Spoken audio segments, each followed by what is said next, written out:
Hello dear students, Assalamu alaikum. I'm Muhammad Ashraf and you're watching Ashraf Kaka channel. Dear students, in this series of lectures of the general science and ability, a new chapter is the environmental science. And environmental sciences we will be covering more than 9 to 10 topics, which includes the atmosphere, hydrosphere, world biomes, environmental pollution, water quality and standards of the water, air pollution, land pollution, the solid waste management, or at the end we will be discussing about the population planning of the world as well as of the Pakistan. And now we need to understand the meaning of the environment, that from where the environment word has been taken. देखें, environment जो word है ये एक French language से लिया गया है, which is derived as the environor or environoria, and which means to surround or to encircle.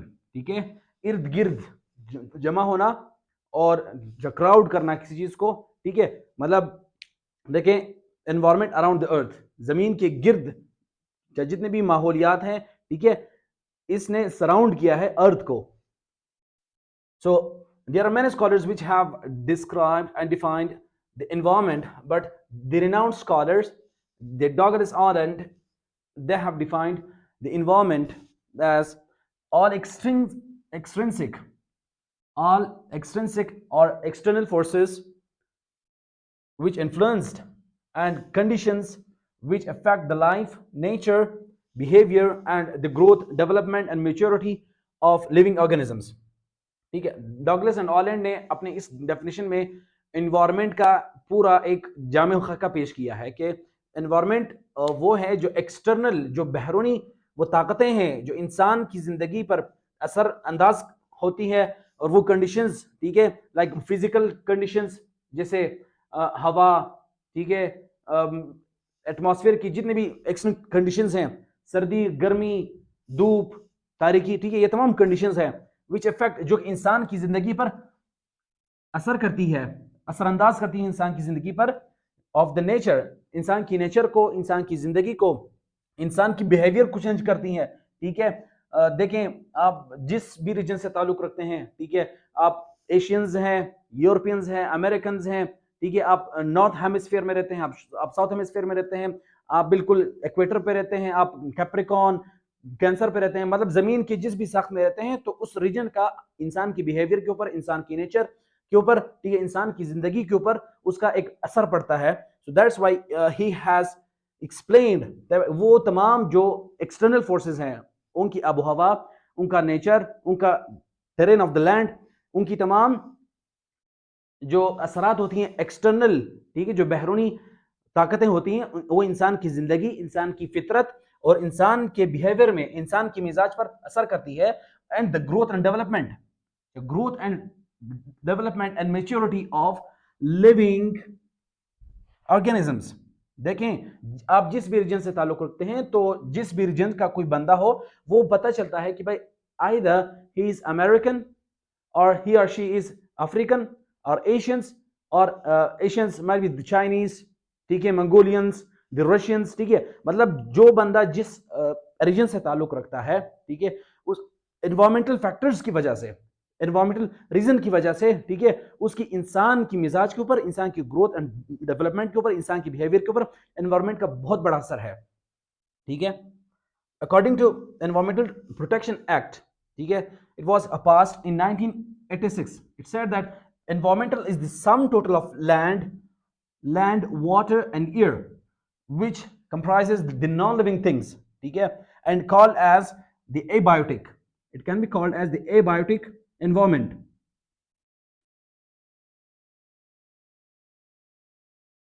Abiotic environment. And the animals can be the human lives, the human beings, the microorganisms, and can be called as biotic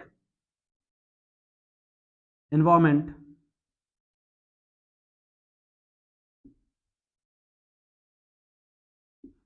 Enter relationship among themselves. कहने का मतलब ये है कि भाई तमाम जितने भी लिविंग है या नॉन लिविंग है, आइदर एबायोटिक और बायोटिक, इनकी आपस की relationship, inter relationship of living and non-living things can be sum up as the environment. So there exist four components of the environment. These are atmosphere, hydrosphere, biosphere, and chalutosphere. We will be discussing, we will be explaining one by one each of these components. And then comes three elements of the environment. There are three elements which have defined, which have comprised of, these are physical, biological, and cultural. So the first two, which are physical and biological, they are natural, while the third one is man-made. So in physical there comes space, landforms, ठीक है, जो जमीन की साख्त होती हैं, different layers of land, water bodies, oceans, seas, the climate and soil, and there exist rocks and minerals as well. They all come under soil. Then comes the biological element.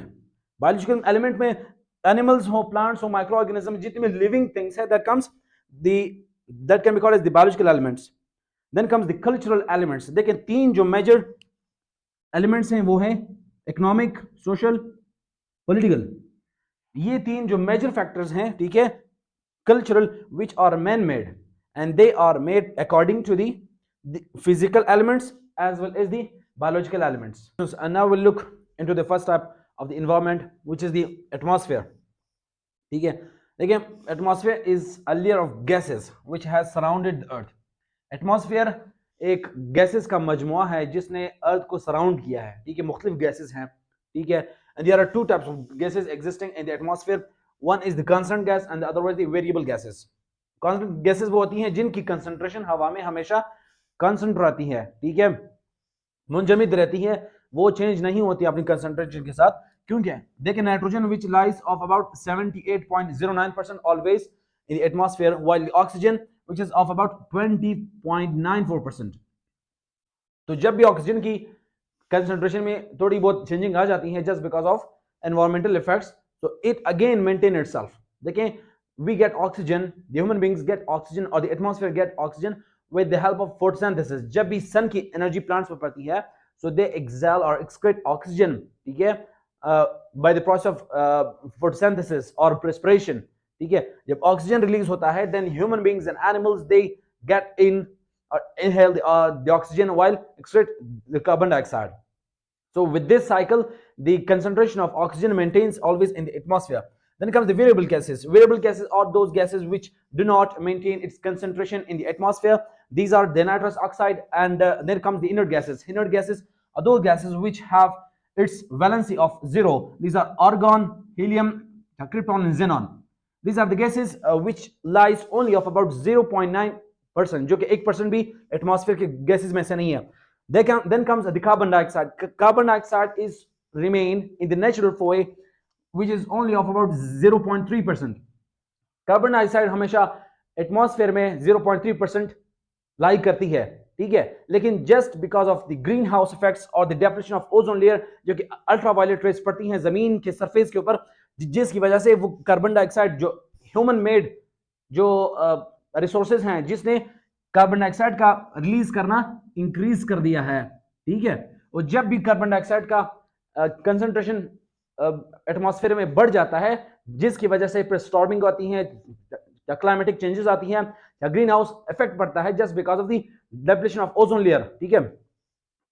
और इसी carbon dioxide की वजह से global warming जितनी भी disaster आती हैं, ठीक है, बेजा बारिशें होना, बेजा स्नोफॉल होना, बेजा फ्लडिंग होना, ठीक है, जिसकी वजह से ह्यूमन लाइफ के ऊपर बहुत बड़ा इसका असर पड़ता है.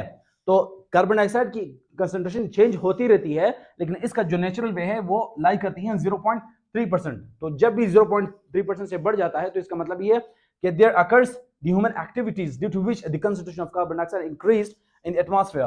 Then come the water vapours, ठीक है. बहुत सारे ऐसे रीजन्स हैं जहां पर जो कोस्टल एरियाज हैं, वहां पर जो वाटर वेपर की कंसंट्रेशन है that always higher in concentration, उनकी हवा में नमी ज्यादा होती है as compared to the dry regions, जहां पर हवा खुश्क होती है, तो वहां पर वाटर वेपर्स कम होते हैं, और just because of the heat they occurs the evaporation. Then comes the ozone. O3 is a formula of ozone. 3 atoms combined together they form ozone, which lies only of about 0.0006% of earth atmosphere. देखिए ozone एक layer है जो कि हम पढ़ेंगे कि भाई एक इन द स्ट्रेटोस्फीयर, स्ट्रेटोस्फीयर एक एटमॉस्फेयर का सेकंड लेयर है जहां पर ओजोन लेयर लाई करती है, और ये एटमॉस्फेयर का सिर्फ 0.0006% है। ये ओजोन है क्या? देखें तीन तीन गैसेस होती हैं क्लोरोफ्लोरोकार्बन, जिसको हम CFCs कहते हैं, ठीक है, क्लोरोफ्लोरोकार्बन। व्हेन दीज रिएक्ट, ठीक है, जब कार्बन डाइऑक्साइड जाती हैं इस सेकंड लेयर पर, ठीक है, जब रिलीज होती है जमीन से, मुख्तलिफ फैक्ट्री से, मुख्तलिफ ट्रैफिक, मुख्तलिफ जो थर्मल रिसोर्सेज हैं, इनसे जब कार्बन डाइऑक्साइड रिलीज होती हैं तो it reacts with the CFCs, ठीक है। इन द रिजल्ट जो ओजोन लेयर है वो डिस्ट्रॉय हो जाती है। जो ओजोन का एक शक्ल है O3 में, वो डिसरप्ट होके O देन सिंगल O बन जाती है, ठीक है, जिसकी वजह से वो वापस अपने आप को रिकंस्ट्रक्ट नहीं कर पाती। जब ओजोन लेयर वापस अपने आप में कंस्ट्रक्ट नहीं कर पाती, in the result there occurs the disruption, ठीक है, फिर ओजोन लेयर में होल्स बन जाते हैं। देखें एटमॉस्फेरिक प्रेशर जो है, एटमॉस्फेरिक प्रेशर हमेशा डिक्रीज हो जाती है विद द डिस्टेंस और with the altitude from sea level. आप जितने भी सी लेवल से आगे जाते हैं, पहाड़ी पर जाते हैं to the mountainous regions, so atmospheric pressure always decreases while temperature depends on the atmospheric pressure। कहीं पर वो ज्यादा होगा और कहीं पर कम होगा। so temperature varies with the distance or with the layers of atmosphere। देखें एटमॉस्फेयर जो है it comprises of 4 layers and one of the outermost layer which is called as the exosphere।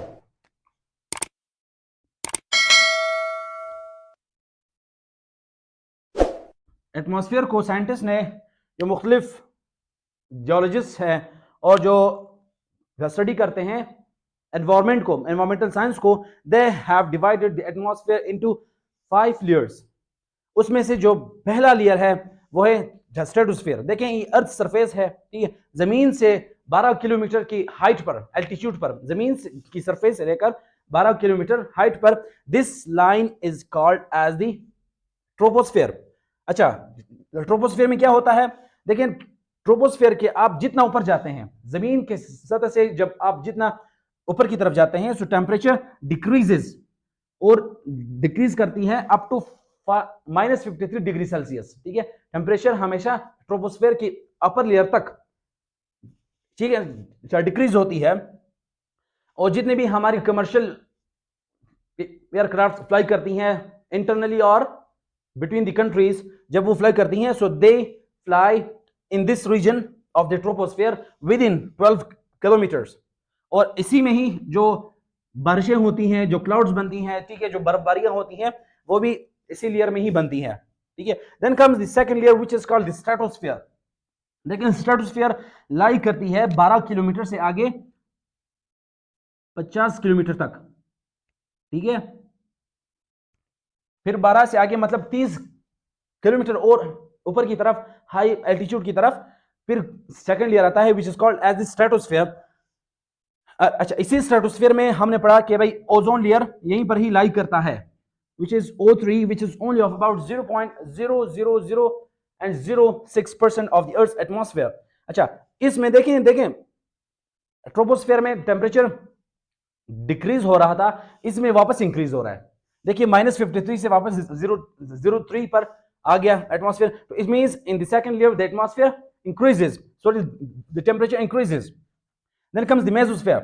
Mesosphere is the third layer which lies, देखें 50 kilometre यहां तक आगे, फिर 50 kilometre से आगे 80 किलोमीटर तक जब हम और ऊपर जाते हैं, तो मतलब जमीन की सरफेस से 80 किलोमीटर तक, it is called as the mesosphere, जो कि 30 किलोमीटर बनता है ऑलमोस्ट। और here comes the meteor burning. जो मेटेरॉइड्स और एस्टेरॉइड्स है which are the celestial bodies, they burn हमें because we experience such type of burning of the meteors during the night time। जब भी आसमान साफ होता है और आसमान में बादल नहीं पड़ते। We have experience from our childhood, since our childhood the meteors, जब कोई ऐसा स्टार ऐसी जहाज की तरह बिल्कुल it burns itself, so it is called the meteor burning, वो इस लेयर में होती है जो इज कॉल्ड द मेसोस्फीयर। अच्छा, इसमें टेम्परेचर इंक्रीज करती है up to -93 degree Celsius, which is the coldest layer of the atmosphere. इस लेयर में देखें, जो थर्ड लेयर है मेसोस्फीयर में, देखें पहले में इंक्रीज हुआ था -53 तक, जब दूसरे में जब डिक्रीज हुआ था, सेकंड में इंक्रीज हुआ था कहां तक, 03 डिग्री सेल्सियस। थर्ड लेयर में वापस इंक्रीज हो रहा है टू -93 डिग्री सेल्सियस, देखिए, which is the coldest layer of earth atmosphere. Then comes the thermosphere. Thermosphere is taken from the word temperature, ठीक है, जिसमें टेम्परेचर इंक्रीज होता है अप टू 2000 डिग्री सेल्सियस। देखें 2000 डिग्री सेल्सियस तक जो थर्मोस्फेयर है उसमें टेम्परेचर कितना बढ़ रहा है, आप खुद अंदाजा लगाएं, और इसे हम कहते हैं which is the hottest layer of the atmosphere. इसी से नीचे जो कि मेसोस्फीयर है which is called the coldest layer, और इससे आगे जो थर्मोस्फेयर स्टार्ट होता है which is the hottest layer of the atmosphere, ठीक है। इसमें एक एक्टिविटी होती है which is called the auroras formation by the ionised ionosphere particles. देखें, ऑरोरस वो होती हैं जो कि जमीन की जो इक्वेटर से अबव नॉर्थ हेमिस्फीयर में या साउथ हेमिस्फीयर के रीजन्स में, ठीक है, मतलब रीजन के जो ट्रॉपिक ऑफ कैंसर या कैप्रिकॉर्न से नीचे रहते हैं, in the high altitudes, those countries which comes the North America और द साउथर्न अमेरिकन कंट्रीज और the Asian countries which might come the Russia, और on the other hand Australia, Malaysia, Indonesia, जो कि हमेशा साउथर्न हेमिस्फीयर या northern hemisphere में जो countries रहती हैं, they experience such kind of auroras formation which are like the curtain which are layers of air. They are formed in the shape of curtains in the form of layers in a zigzag formation, ठीक है। आप इस pick में भी देख सकते हैं इसमें कि भाई आप एक्सपीरियंस कर सकते हैं, because we people live in India and Pakistan, we do not experience such type of auroras because they are formed by the ionised particles, ठीक है, which is also called as the hottest layer, ठीक है। Temperature की hotness की वजह से they are formed the auroras layers, ठीक है।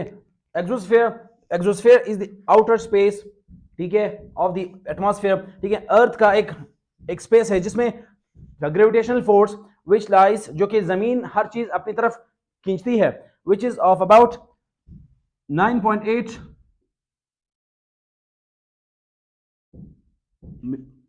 मीटर पर सेकेंड स्क्वायर, ठीक है, इसकी ग्रेविटेशनल फोर्स है, और ये खत्म होती है थर्मोस्फीयर की एंड पर, ठीक है। And then starts the exosphere. Exosphere is the outer space region of earth atmosphere, जहां पर जितनी भी सैटेलाइट्स होती हैं दे आर आर्टिफिशियल, ठीक है, जो मुख्तलिफ कंट्रीज में जैसे GPS, इस तरह की बहुत सारी सैटेलाइट्स जो कि they are used for the process of communication, ठीक है, they lie in the exosphere of the earth atmosphere.